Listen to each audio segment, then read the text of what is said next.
ഇന്ന് നോമ്പ് നോക്കുമ്പോൾ ഞാനിതാ കഴിച്ചത് കേട്ടോ. ഈ മുസ്ലിയിലേക്ക് മിക്സ് ചെയ്തു,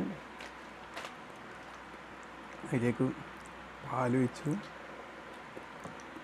നന്നായിട്ട് മുസ്ലി ഇങ്ങനെ ഇട്ടിട്ട് ഇളക്കി ഇളക്കി സ്പൂണ് ഇവിടെ ഉണ്ടായിരുന്നത് ആരും എടുത്തുകൊണ്ടേ. ഹോസ്പിറ്റലിലാണ് കേട്ടോ, ഡ്യൂട്ടിയിലാണ്, ഞാൻ തന്നെ ചെയ്യണം. അപ്പം ഇത് അത് വെച്ചു. പിന്നെ രാത്രി ഭക്ഷണം പാർസൽ ചെയ്ത് വെച്ചാൽ ഇതിപ്പോൾ രാവിലെ കടയിൽ പോകും. അങ്ങനത്തെ പിന്നെ പ്രശ്നമൊന്നുമില്ല.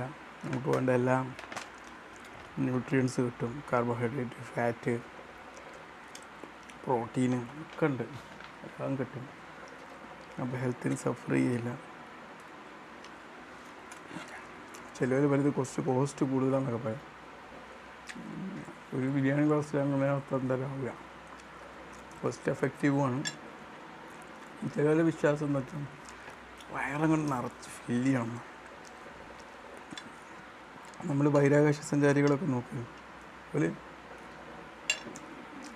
നല്ല കലോറിയും നല്ല ന്യൂട്രിയൻസൊക്കെ അടങ്ങിയ കൊച്ചു കൊച്ചു ഭക്ഷണങ്ങൾ കൊണ്ടാണ് അവർ 7 മാസമൊക്കെ ജീവിച്ചു പോയത് അല്ലേ? അത് ചിന്തിച്ചാൽ മതി. വാരി പിടിച്ച് തിന്നലല്ല പ്രധാനം, ആവശ്യത്തിനുള്ള സാധനങ്ങൾ എത്തിക്കില്ല.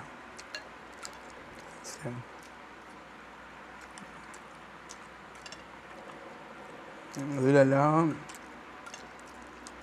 ഒരുവിധം ഡ്രൈ ഫ്രൂട്ട്സ്,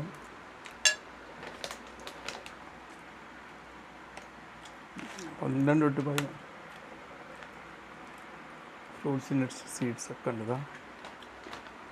പിന്നെ പാലും അത്യാവശ്യം വേണ്ടല്ല, പാലിലടങ്ങിയ കാൽസ്യം ഒക്കെ ഫോർട്ടിഫൈഡുമാണ്, ഒക്കെ കിട്ടും. ഇങ്ങനെയൊക്കെ കഴിച്ചാൽ മതി. നമ്മൾ വെറുതെ ഇങ്ങനെ തന്നെ നമ്മൾ ഭക്ഷണം പാചകം ചെയ്ത് ഇങ്ങനെ ഉണ്ടാക്കണം എന്ന് വിചാരിക്കുന്ന നമ്മൾ തെറ്റ്.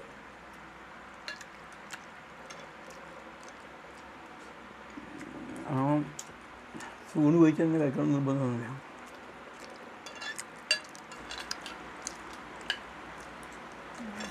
ഓക്കെ, വീട്ടിൽ പാല് ബാക്കി ഒഴിച്ച് ഞാൻ ഓടിയും കുടിച്ച് തീർക്കും.